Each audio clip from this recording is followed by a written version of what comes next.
Hola amigos. Para nosotros, los creyentes, y no solamente los católicos, y por lo tanto me refiero a la práctica totalidad, numéricamente hablando, de los hombres que hoy vivimos en el mundo, Dios existe. Dios es una realidad. Es una realidad, además, decisiva en nuestra vida. Es una realidad que marca nuestra existencia. No es lo mismo, ni mucho menos, creer en Dios que no creer en Dios. Dios existe. Nosotros creemos en esto y esto da sentido a nuestra vida. Y repito, no solamente nosotros los católicos, no somos los únicos creyentes que existimos en el mundo. Pero esto ha sido así desde siempre. Esto no es una novedad, no es algo que de un tiempo a esta parte ha empezado a existir. Por el contrario, esto ha ocurrido desde siempre. Quiero leerles este texto del Catecismo. Dice: de múltiples maneras, en su historia y hasta el día de hoy, los hombres han expresado su búsqueda de Dios por medio de sus creencias y sus comportamientos. A pesar de las ambigüedades que pueden entrañar, estas formas de expresión son tan universales que se puede llamar al hombre un ser religioso. El hombre es un ser religioso. Y esto, repito, hoy, no solo antaño, sino hoy, el hombre es un ser religioso. El hombre es un ser creyente. ¿Y por qué lo es? Porque el hombre, primero, ha intuido siempre que tenía que haber algo más. Ha intuido que todo lo que existe no podía ser fruto de la casualidad. Y ha intuido que después de esta vida no podía haber el vacío y la nada. El hombre, desde sus orígenes, es un ser religioso. La fe es constitutiva de la naturaleza humana. El hombre es el único animal que tiene fe, y tiene fe porque tiene razón, es decir, porque tiene inteligencia. Cuando los antropólogos investigan los orígenes del hombre, cuando encuentran esos primates que de una forma o de otra estuvieron ligados a sus orígenes directamente como predecesores o como ramas paralelas que pudieron coexistir y cohabitar en un momento dado de la historia, descubren que una de las características propias, típicas del Homo sapiens, del ser humano, es la fe. Pero bueno, ¿cómo sabemos la fe del hombre primitivo? Pues es muy sencillo. Lo sabemos, por ejemplo, a través de los enterramientos. El hombre de las cavernas, el hombre más primitivo, bueno, ese hombre enterraba a sus muertos. Y los enterraba, no los dejaba en el campo para que se lo comieran los animales, o simplemente ponía, qué sé yo, unas piedras encima, ¿no? Los enterraba, por ejemplo, mirando al sol, al nacimiento del sol, a la puesta del sol. Ponía en sus enterramientos objetos que había usado en vida y que para aquella gente eran valiosísimos. Nadie se desprende de un tesoro por casualidad o por capricho o como mero detalle para el difunto, porque esos tesoros eran imprescindibles para una vida cotidiana muy difícil. Si lo hacían, era porque creían en la existencia de la vida eterna, en un más allá que sería, repito, intuitivo, seguramente incorrecto en muchos de sus aspectos, pero que indicaba claramente la fe del hombre en la existencia de una vida eterna. Y no se podía creer en la existencia de una vida eterna si no se creía en la existencia de alguien que sostenía esa vida eterna. Llamémosle Dios, llamémosles dioses. La existencia de la divinidad ha sido una constante del ser humano. El hombre es un ser religioso. De hecho, por ejemplo, la palabra ateo es una palabra griega usada después por los romanos y que no significa no creer en Dios, como algunos hoy la utilizan. Significa no creer en los dioses de los romanos. Es decir, para los romanos, nosotros los cristianos éramos ateos, porque no creíamos en sus dioses, no creíamos en Júpiter, o no creíamos en Venus, o no creíamos en Saturno. No, nosotros no creíamos en sus dioses y éramos ateos. No es que ellos dijeran, estos no creen en ningún dios, sino estos no creen en nuestros dioses. Es decir, nunca ha existido en la historia de la humanidad una cultura atea. ¿Se dan cuenta ustedes de la importancia que tiene esto? Alguno hoy en día lleno de soberbia realmente, porque otra no es la explicación, puede decir, es que aquellos eran unos ignorantes, aquellos eran unos torpes, se movían en las brumas de la falta de razón y de inteligencia.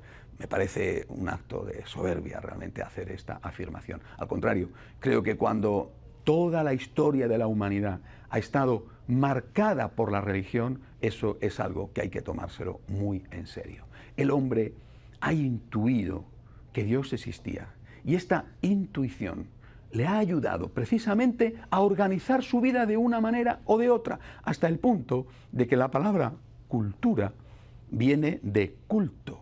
Es decir, la relación con Dios, el culto dado a Dios, es lo que crea, lo que provoca, lo que engendra la cultura. Sin culto no habría cultura. Sin religión no habría habido nunca cultura. Insisto, no ha existido nunca en la historia una cultura atea. El ateísmo, que es un fenómeno relativamente reciente, tal y como hoy lo entendemos, no tal y como expresa la palabra, como acabo de decir, el ateísmo es algo muy moderno. Nunca existió. Los hombres siempre creyeron en Dios. Eso no significa que no haya habido hombres en particular que no hayan creído o que no hayan creído en los dioses en los que creían sus contemporáneos porque les parecían sus historias demasiado increíbles, demasiado míticas, demasiado inverosímiles. Probablemente esto ha sido así. Siempre ha habido determinadas personas y seguramente más que ateos en el sentido moderno de la palabra, serán personas que han desconfiado de los dioses que les estaban presentando en su generación, en su momento. Pero nunca ha existido una cultura atea. El ateísmo, repito, entendido como lo entendemos hoy, como negación de la existencia de Dios, el ateísmo no ha creado nunca cultura. Y esto hay que decirlo porque es real, porque esto es historia.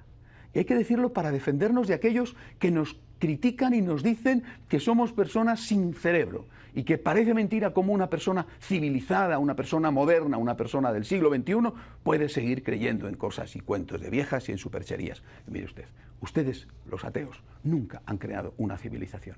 Ustedes existen, no digo que no tengan derecho a existir, pero con la historia en la mano, el ateísmo nunca ha creado cultura. Nunca ha habido una cultura atea, una cultura donde la mayor parte de los hombres de una ciudad fueran, o de un país, fueran ateos y fueran capaces de establecer una cultura atea y establecer unas relaciones de convivencia entre los miembros de esa ciudad armónicas posibles. Esto, repito, es un experimento moderno y estamos viendo además cuáles son las consecuencias trágicas de este experimento. La existencia de Dios es para el hombre un elemento constitutivo de su vida. Es un ser religioso e intuye que tiene que haber alguien por encima de él. Cuando en aquel famoso episodio, ¿verdad?, de Moisés, cuando llega al desierto y se encuentra con la zarza que arde sin consumirse, le va a preguntar a esa divinidad, que todavía no sabía exactamente quién era, le va a preguntar su nombre. Y ahí le va a decir ese Dios, el Dios de Abraham, el Dios ya de sus mayores, le va a decir quién era, le va a decir, yo soy el que soy. Yo soy el que existo. Yo soy aquel que sostiene la existencia. Tu existencia como persona, la existencia de tu pueblo, la existencia de las cosas, la existencia de las galaxias, la existencia del mundo, se sostiene porque yo existo. Yo soy el que soy. Yo soy el que existo. Yo soy el único, le va a decir Dios a Moisés, el único que tiene en sí mismo la existencia. Y si no fuera por mí, tú y nada de todo lo demás existiría. Repito, esto marca nuestra vida. Este es un punto definitivo. Y por ahí es por donde yo quisiera comenzar estas reflexiones sobre la fe, haciendo este acto de fe y de alguna manera diciendo que no tenemos marcha atrás en este punto. No queremos tener marcha atrás, no podemos pasarnos la vida entera deshojando la margarita, creo, no creo, sí, no, sí, no. Digámosle al Señor, Señor, yo creo en ti. no solamente es mi intuición, que después va a venir corroborada, por ejemplo, por las enseñanzas de Jesucristo, por su historia, por su muerte, por su resurrección, y que va a ser una especie de garantía, de sello de autenticidad. Pero no solamente por eso, sino que porque lo intuyo, porque antes de mí lo han intuido todos los hombres, o la práctica totalidad de los hombres, y porque es mucho más lógico y mucho más racional creer que esto que tenemos no es fruto de la casualidad, que creer que sí es fruto de la casualidad. Por eso, después de decir esto, y después de pedirles que hagan este acto de fe y que digan, se ha acabado la duda, porque la duda me tiene en el aire, la duda me mortifica, la duda me paraliza, la duda me impide mirar hacia el futuro con paz. El ateísmo, o dicho de otra manera, la fe en la no existencia de Dios, porque el ateísmo es una fe, y por eso los ateos, muchos ateos son tan militantes, tan agresivos, y muchos son tan fanáticos, y nosotros padecemos las consecuencias, y lo son porque son hombres religiosos. Es decir, son fanáticos religiosos que creen con una fe mucho mayor que la nuestra, porque es más difícil racionalmente detenerla, que creen en la no existencia de Dios. Ellos no creen que Dios existe, ellos creen que Dios no existe, son creyentes como nosotros, pero creen en el no. Nosotros creemos en el sí. Pues bien, el ateísmo, como fe en la no existencia, genera vacío, genera soledad, genera aislamiento. No tienes unos puntos de contacto con los demás, tú eres tú, porque incluso con el otro ateo, es decir, con el otro que como tú cree, como tú, en la no existencia de Dios, con el otro ateo tampoco tienes muchos puntos de contacto, tendrás algunos, pero a lo mejor el otro ateo es o tiene unos conceptos morales que son sus conceptos morales y que no son desde luego los mismos que los tuyos. Por lo tanto, repito, como primer elemento, queridos amigos, hagamos este acto de fe. Zanjemos esta cuestión de una vez para siempre. Después nos vamos a encontrar con las dudas de fe. Nos vamos a encontrar con la dificultad de unir nuestra fe en Dios con el silencio de Dios, de unir nuestra certeza en la existencia de Dios con las preguntas del por qué Dios permite determinadas cosas. Esto es verdad, esto va a venir después, pero empecemos por este punto. Señor, yo creo en ti. Y creo en ti porque me lo dice la razón, porque me lo dice la lógica, porque me lo dice el sentido común, porque me lo dice la intuición y porque creer en ti es algo que me ayuda muchísimo más que creer que tú no existes. Imagínense ustedes, pongamos el caso de que se muere un creyente, un católico, y que se muere un ateo, uno que cree que Dios no existe. El creyente ha intentado, con sus pecados, pero ha intentado durante toda su vida amar a Dios y ser coherente con su fe, amar al prójimo, ha tenido unas normas morales objetivas, no subjetivas, no las normas morales que él se quería imponer, las normas morales que estaban de moda, ha luchado, ha pecado sin duda, es un ser humano, se ha levantado, ha pedido perdón, ha vuelto a intentarlo, ha estado toda su vida en un camino de santificación por amor a ese Dios. Bueno, se muere. Pueden ocurrir dos cosas, y solo dos cosas. Existe Dios. Qué alegría, ¿verdad? Qué alegría tan grande para ese hombre que dice, acerté, opté por la fe en Dios y he intentado que mi vida fuera coherente con esa fe, me acojo ahora a la misericordia divina para que perdone mis pecados, pero qué alegría, acerté. Primera opción. Segunda opción, por el contrario, no hay nada. Ese hombre católico, ese hombre que ha intentado ser santo, ese hombre, no hay nada, no va a tener ni siquiera la oportunidad de decir, me equivoqué, porque es que si no hay nada, no hay nada. Mientras que, imagínense el ateo, ¿verdad? Ha vivido su vida con su moral, porque también los ateos tienen, cada ateo, mejor dicho, tiene su propia ética, coincidente en parte, mucho, en poco o en nada con la ética de otros ateos, pero cada uno tiene su ética. La ética, lo mismo que la fe, es constitutiva del ser humano. El ateo puede tener fe en que Dios no existe, pero mantiene una ética muchas veces de influjo cristiano. ¿Por qué? Pues porque en su casa seguramente la ha asimilado de niño. Bueno, el ateo ha vivido como ha vivido, se muere. Lo mismo que el católico. Y le pueden ocurrir al ateo dos cosas, exactamente igual que al católico. Primera, Dios sí que existe. Vaya, qué situación, ¿verdad? Haber vivido toda la vida negando su existencia, incluso militando contra Él, incluso atacándole e insultándole o atacando e insultando a los que creen en Él, como es tan frecuente, por desgracia, hoy entre tantos ateos. Hoy no estamos viviendo una tolerancia por parte de los no creyentes, al contrario. Hoy estamos viviendo en un contexto de agresividad creciente por parte de los que se dicen no creyentes. Pues al final resulta que se muere y sí que Dios. Vaya situación, ¿verdad? Vaya momento difícil para él. Vaya experiencia de decir, me he equivocado. ¿Qué tontería he hecho? ¿Y cuánto daño he hecho? Imagínense que eso no es así, que se muere el ateo y que efectivamente no hay Dios. El ateo tenía razón, no hay Dios. No se va a dar la oportunidad de que el ateo diga, acerté, eureka, he hecho las cosas bien y no este tonto de católico que ha creído en supercherías de viejas. No va a tener esa oportunidad porque si no hay Dios, no hay nada.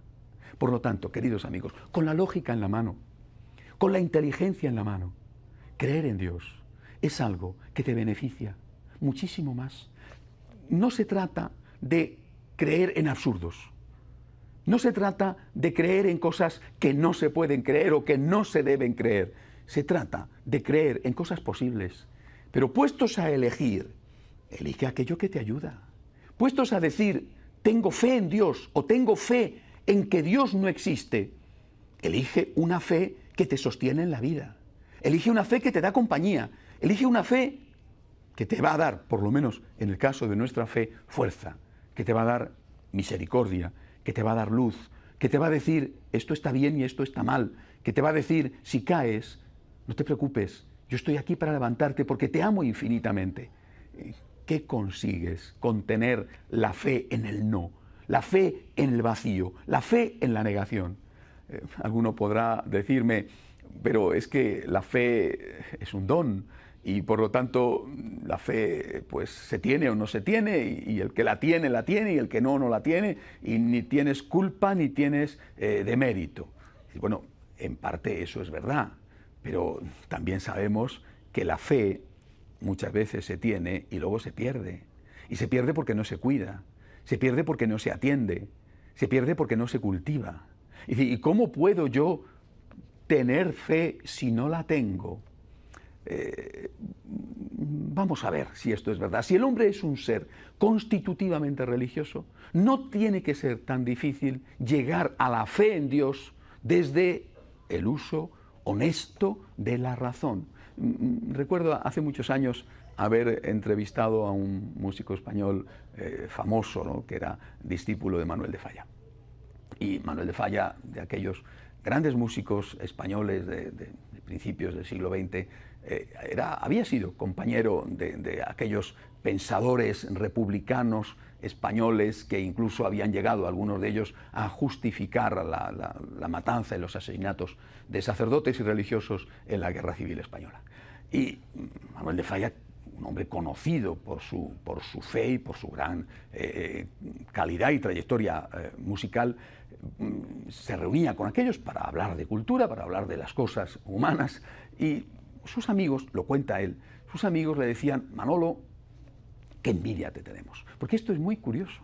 Es muy frecuente encontrarse con ateos que dicen que envidian a los creyentes. Repito, por desgracia, estos ateos cada vez son menos y cada vez abundan más los ateos que atacan agresivamente a los creyentes. Pero, por lo menos en la época de Manuel de Falla y también hoy en día, existen estos ateos que envidian a los creyentes. Y aquellos le decían a Manuel de Falla, el gran músico español, le decían, Manolo, qué envidia te tenemos, cuánto nos gustaría tener fe, daríamos lo que fuera por tener fe, porque vemos que a ti la fe te da algo que nosotros no tenemos, que nosotros necesitamos, que nos gustaría tener y no tenemos esa fe, Manolo, ¿qué podríamos hacer? Y Manuel de Falla contestaba, pues es muy fácil, empieza por ir a misa. Y le decían, pero hombre Manolo, ¿cómo vamos a ir a misa? Aquella misa delante del concilio, todo en latín, ¿cómo vamos a ir a misa si no tenemos fe? Es decir, si no tengo fe, ¿por qué voy a ir a misa? Y Manuel de Falla les respondía y les decía, no, estás equivocado, primero hay que empezar con la práctica y después viene la fe. Yo no sé si esto es rigurosamente cierto en el sentido de que empezando por la práctica después viene la fe. Digo que esto es lo que Manuel de Falla, un gran creyente español, un gran músico y creyente español, aconsejaba a sus amigos ateos. Empieza por la práctica y después viene la fe. Y es que a rezar se aprende rezando. Y desde luego somos todos conscientes de que al revés sí que sucede. Es decir, empiezas dejando la práctica y terminas por perder la fe. Esto lo estamos viendo continuamente. ¿Cuántos muchachos, hijos de buenas familias católicas que han tenido una infancia e incluso una primera adolescencia piadosa, han dejado de practicar arrastrados seguramente por un contexto, insisto, agresivo, y después han terminado por perder la fe? Bueno, casi, porque seguramente siempre hay algo ahí en el fondo. Pero bueno, muchos de los que se declaran ateos y de los que son comecuras y ofensivos contra la Iglesia, es posible que tengan unos orígenes de católicos practicantes, por lo menos de familia católica practicante o de familia cristiana practicante. Es decir, si se cumple que dejar la práctica termina por perder la fe, ¿por qué no se puede cumplir lo que decía Manuel de Falla a sus amigos? Que empieces por tener la práctica y después seguramente te vendrá el don de la fe. Empieza por rezar al Dios desconocido. Si tú quieres tener fe, si tú te das cuenta de que tu ateísmo, de que tu negación de la existencia de Dios como una fe, porque no lo puedes demostrar, si tú te das cuenta que eso te hace daño, que eso te aísla, que eso te perjudica, que eso en el fondo te deja sin futuro, que eso no solamente te deja aquí sin unos resortes que tienen los creyentes, sino que te deja con un interrogante inmenso y doloroso de cara a la otra vida de los tuyos o de cara a la otra vida tuya, pues empieza por practicar, empieza por rezar a Dios, empieza por hacer esta oración. Señor, no creo en ti, pero por si acaso tú existes, te hablo. Por si acaso tú existes, te digo, dame la fe, auméntame la fe, dame la fe. Yo estoy seguro de que Dios nuestro Señor no negará el don de la fe a nadie que la busque de esta manera. Queridos amigos, estamos en el primer programa. Y en este primer programa, insisto, quisiera no solamente darles a ustedes la certeza de la existencia de Dios, sino hacerles ver que creer en Dios es una cosa lógica, es una cosa racional, es una cosa intuitiva, que el hombre ha creído en Dios desde sus orígenes, que no debemos tener complejo por creer en Dios. Tampoco tenemos que tener complejo de superioridad. Bueno, pero desde luego no debemos tener complejo de inferioridad, que viviendo en un contexto en el cual somos acosados por tener fe, piensen lo que sufren, por ejemplo, los jóvenes y los adolescentes, tenemos que levantar la cabeza, tenemos que decir, soy creyente, y soy creyente porque soy inteligente, soy creyente porque tengo estudios superiores, soy creyente y soy creyente porque esto lo han creído los hombres desde toda su existencia, porque esto ha creado toda la cultura que existe. Soy creyente y soy muy feliz de ser creyente. Y gracias a que soy creyente, puedo incluso tolerar la existencia de los no creyentes, o de los, mejor dicho, creyentes en el no Dios. Y por eso que como conclusión de este programa sobre la existencia de Dios, hagan ustedes ese acto de fe y tiren ustedes la llave de la duda al pozo para siempre. Porque lo contrario no va a hacer más que desestabilizarles. Señor, yo creo en ti. Yo creo en tu existencia. Y después veremos, poco a poco, que podemos decir también, yo creo en tu amor. Yo creo en ti. Yo creo en tu existencia. Esto me da seguridad. Esto me ayuda a llevar los problemas de la vida y esto me abre la puerta de la esperanza para la vida eterna. Señor, creo en ti, creo en tu existencia y no voy a dudar más sobre esto, no voy a volver más sobre esto. Creo en ti, en tu existencia y pase lo que pase, Señor, voy a estar contigo. Pase lo que pase, Señor, aunque a veces no entienda el por qué tú permites ciertas cosas, aunque a veces no comprenda cuáles son tus planes, aunque a veces te haga preguntas y me parezca que no hay respuestas, aunque a veces tu silencio, Señor, parecerá que rompe mis oídos más que si fuera un horrible grito. Señor, yo no quiero mirar nunca más hacia atrás. Yo creo en ti. Es lo más inteligente que puedo hacer. Es lo más humano que puedo hacer. Creo en ti y quiero ayudar a otros hombres a que te encuentren, a que te conozcan y, a ser posible, a que te amen. Hasta la semana que viene, queridos amigos, si Dios quiere.